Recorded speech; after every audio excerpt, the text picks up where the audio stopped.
പരിപാടിയൊന്നും വാസ്തവത്തിൽ ഇത് ബാധിക്കില്ല. മാത്രമല്ല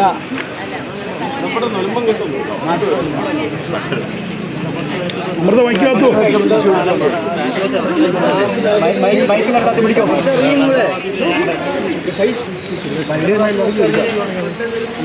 ബൈഡൻ പിതാവില്ലാത്ത ആദ്യത്തെ അസംബ്ലി തെരഞ്ഞെടുപ്പാണ്.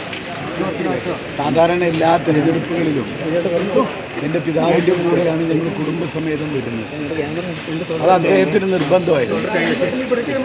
അദ്ദേഹം ഞങ്ങളുടെ ID കാർഡ് പോലും അദ്ദേഹത്തിൻ്റെ സേഫ് കസ്റ്റഡിയിലാണ് ഉണ്ടാവുക. ഞങ്ങളെത്തുന്ന ID കാർഡ് തരാൻ പോലും വിശ്വാസം ഉണ്ടാവില്ല. വോട്ടിങ്ങിന് വരുമ്പോൾ മാത്രം അന്ന് രാവിലെ എല്ലാവരുടെ ID കാർഡ് എടുത്ത് തരും, മക്കളുടെയും പേരമക്കളുടെയും ഒക്കെ. അതുപോലെ വോട്ടിംഗ് കഴിഞ്ഞ് വീട്ടിലെത്തിക്കഴിഞ്ഞാൽ ഉടനെ തന്നെ ID കാർഡ് അദ്ദേഹം തന്നെ പിതാവിന് വാങ്ങി അദ്ദേഹം ഭദ്രമായി സൂക്ഷിച്ചു.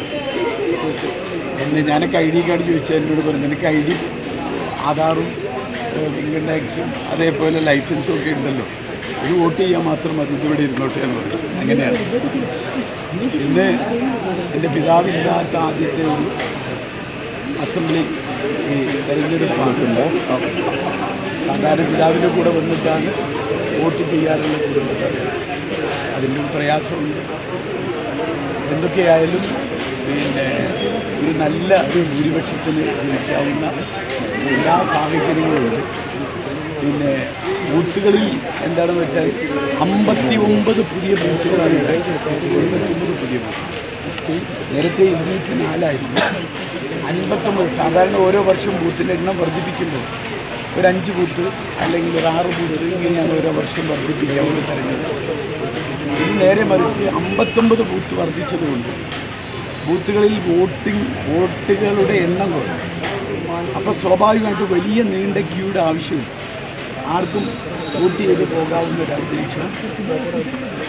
അപ്പോൾ അതുകൊണ്ട് തന്നെ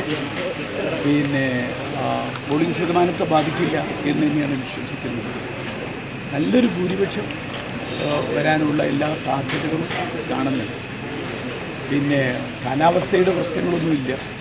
കാലാവസ്ഥാ പ്രശ്നം എന്ന് പറഞ്ഞാൽ കാരണം അത് തെരഞ്ഞെടുപ്പ് പ്രചരണ രംഗത്തൊന്നും ആ പ്രശ്നം കണ്ടിട്ടില്ല.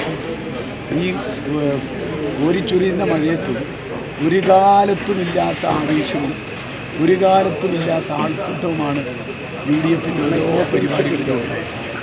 അത് കുടുംബയോഗമാവട്ടെ, എൻ്റെ പര്യടനമാവട്ടെ, കുട്ടിക്കലാശമാവട്ടെ, പ്രിയങ്കാ ഗാന്ധിയുടെ പര്യടനമാവട്ടെ, എല്ലാ പരിപാടികളിലും ആദ്യം മുതലേ ഒരു വലിയ ജനക്കൂട്ടം വരുന്നു. അപ്പോൾ കോരിച്ചൊരുന്ന മഴയൊന്നും അതിനൊക്കെ അതിജീവിക്കുന്ന വലിയ ആവേശം.